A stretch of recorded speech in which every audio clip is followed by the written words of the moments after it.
മുഖ്യമന്ത്രി പറഞ്ഞ ഒരൊറ്റ വാചകം മതി ഈ വേദി കൈരളിയുടെ അനിവാര്യത മലയാളി സമൂഹത്തിന് ഇതുകൂടി ഇല്ലായിരുന്നെങ്കിൽ എന്ന് അദ്ദേഹം പറഞ്ഞതിലുണ്ട് എല്ലാം. കേരളത്തിൻ്റെ പലവിധ വെല്ലുവിളികൾ നേരിടുന്ന കേരളം പോലൊരു പുരോഗമന സമൂഹത്തിന് മുന്നോട്ട് പോകാൻ കൈരളി എന്ന് പറയുന്ന ഒരു മാധ്യമ സംവിധാനത്തിൻ്റെ അനിവാര്യത ഞങ്ങൾ വലിയ വെല്ലുവിളിയാണ് നേരിടുന്നത്. വലിയ മൂലധനം മുതൽ മുടക്കുന്നവരോടാണ് നേരിടുന്നത്. അതിനിടയിൽ നിലപാടോടെ വ്യക്തതയോടെ മതനിരപേക്ഷത വർഗീയ വിരുദ്ധമായ ഒരു നല്ല കേരളം, നല്ല മലയാളി സമൂഹം അതിനെ പ്രതിനിധാനം ചെയ്യുന്ന കേരളത്തിലെ ഏറ്റവും വലിയ മാധ്യമ സംവിധാനം കൈരളിയാണ് എന്ന കാര്യത്തിൽ യാതൊരു സംശയവുമില്ലാത്ത വിധം തന്നെ ആർജവത്തോടെ നിൽക്കാൻ കഴിയുന്നു എന്നത് തന്നെയാണ് 25 വയസ്സിലേക്കുള്ള കൈരളിയുടെ ഈ യാത്രയിൽ അഭിമാനത്തോടെ നമ്മളെല്ലാവരും പങ്കുവെക്കുന്നത്. ഇവിടെ ഇരിക്കുന്ന എല്ലാ മുഖങ്ങളും കൈരളിയുടെ പ്രിയപ്പെട്ടവരാണ്. കൈരളി നിങ്ങൾക്ക് പ്രിയപ്പെട്ടവരാണ്. അതുകൊണ്ട് തന്നെ ഒരു പേര് അധികമായി പറയുന്നതും അത് പറയാതെ പോകുന്നവരുണ്ടാകും, പറഞ്ഞു പോകുന്നു. അപ്പോൾ എല്ലാവരെയും ഓർത്തുകൊണ്ട് കേരളത്തിൻ്റെ ബഹുമാന്യനായ മുഖ്യമന്ത്രി സമയം കണ്ടെത്തി വയനാടിൻ്റെ ഒരു പുനരധിവാസത്തിന് സമയം ഏറ്റവും അധികം ചെലവഴിക്കുന്ന കാലത്താണ് ഞങ്ങൾ ചെന്നിങ്ങനെ ഒരു ആശയം പറഞ്ഞപ്പോൾ ശരി വരാം എന്ന് പറഞ്ഞത്. അപ്പോൾ അദ്ദേഹത്തോടുള്ള എല്ലാ സ്നേഹവും ആദരവും മലയാളം കമ്മ്യൂണിക്കേഷൻസിന് വേണ്ടിയും വ്യക്തിപരമായും ഞങ്ങളുടെ വാർത്താ വിഭാഗത്തിന് വേണ്ടിയും ഒക്കെ ബഹുമാന്യനായ MD പറഞ്ഞു വാർത്താ വിഭാഗമാണിത് സംഘടിപ്പിച്ചത് എന്ന് പറഞ്ഞതുകൊണ്ട് ആ വിധത്തിലുമൊക്കെ ഞങ്ങളുടെ കൃതജ്ഞത രേഖപ്പെടുത്തുന്നു. കേരളത്തിൻ്റെ ബഹുമാന്യനായ മുൻ പ്രതിപക്ഷ നേതാവ്, മുൻ മന്ത്രി, ഞങ്ങൾ നാട്ടുകാർ കൂടിയാണ്, ശ്രീ രമേശ് ചെന്നിത്തല.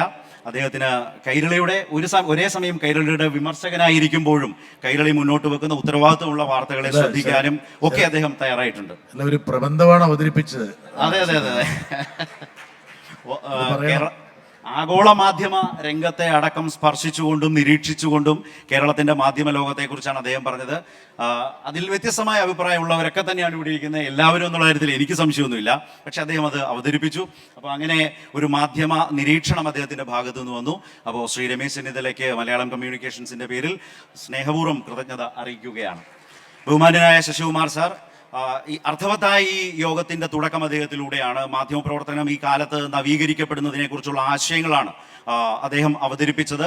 മാധ്യമ വിദ്യാർത്ഥികൾ അത് കേട്ടിരിക്കുന്നു, മാധ്യമ പ്രവർത്തകർ മറ്റ് സ്ഥാപനങ്ങളിലുള്ളവർ കേട്ടിട്ടുണ്ട്, അതുപോലെ മാധ്യമ രംഗത്തെ ശ്രദ്ധിക്കുന്നവരുണ്ട്. എല്ലാവർക്കും അതൊരു വളരെ ഊർജം പകരുന്നതാണ്, വളരെയേറെ ഊർജം പകരുന്നതാണെന്ന് വിചാരിക്കുന്നു. ശശികുമാർ സാറിന് സ്നേഹാദരങ്ങളോടെ കൃതജ്ഞത രേഖപ്പെടുത്തുന്നു.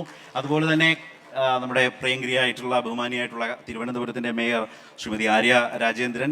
ആര്യയ്ക്ക് 25 വയസ്സാണ് എന്നുള്ളത് കൈരളിയുടെ വയസ്സ് തന്നെയാണ് എന്നുള്ളതും ചരിത്രത്തിൽ അറിയപ്പെടുന്ന ഒരു കാര്യമായി മാറി. അതുപോലെ നമ്മുടെ പ്രിയങ്കരനായിട്ടുള്ള അധ്യക്ഷനും മലയാളം കമ്മ്യൂണിക്കേഷൻസിൻ്റെ MDയും വാർത്താ വിഭാഗത്തിൻ്റെ ചീഫ് എഡിറ്ററുമായിട്ടുള്ള ശ്രീ ജോൺ ബ്രിട്ടാസ് MP, അദ്ദേഹത്തിന് കൃതജ്ഞത രേഖപ്പെടുത്തുന്നു. ശ്രീ TR അജയൻ, കൈരളിയുടെ വളരെ പ്രിയപ്പെട്ട ഡയറക്ടർമാരിൽ ഒരാളാണ്. അജയൻ സാറിന് കൃതജ്ഞത രേഖപ്പെടുത്തുന്നു. ഞങ്ങളുടെ പ്രിയങ്കരനായ ചെയർമാൻ, അസാന്നിധ്യത്തിലും ശ്രദ്ധേയനായ ഇതിനെ നേതൃപരമായി മുന്നോട്ട് നയിക്കുന്ന ശ്രീ മമ്മൂട്ടി, മറ്റ് ഡയറക്ടർ ബോർഡ് അംഗങ്ങൾ, അതുപോലെ തന്നെ കൈരളിയുടെ മുൻകാലത്ത് ഞങ്ങളുടെ കൂടെ ഒപ്പം പ്രവർത്തിച്ചവരൊക്കെ ഇങ്ങനൊരു കൂട്ടായ്മ ഒത്തുചേരുന്നു എന്ന് അറിയുമ്പോൾ മറ്റ് മാധ്യമ സ്ഥാപനങ്ങളിൽ ജോലി ചെയ്യുന്നവരുണ്ട്, അതെല്ലാം ലീവൊക്കെ എടുത്ത് വന്നവരുണ്ട്, മറ്റ് മേഖലകളിൽ ജോലി ചെയ്യുന്നവരുണ്ട്, കൈരളിയോടൊപ്പം പ്രവർത്തിച്ചു വരുന്ന ആളുകളുണ്ട്. അതെല്ലാവരും ചേരുന്ന ഏറ്റവും മനോഹരമായ ഒരു സമയത്തിലൂടെ കടന്നു പോകുന്നു. എല്ലാവരെയും വന്നതിനും പങ്കുചേർന്നതിനും കുശലം പറഞ്ഞ് നമ്മുടെ ഓർമ്മകൾ പങ്കുവച്ചതിനുമൊക്കെ എല്ലാവരോടും സ്നേഹത്തോടെ നന്ദി പറഞ്ഞുകൊണ്ട് നിർത്തുന്നു. നന്ദി.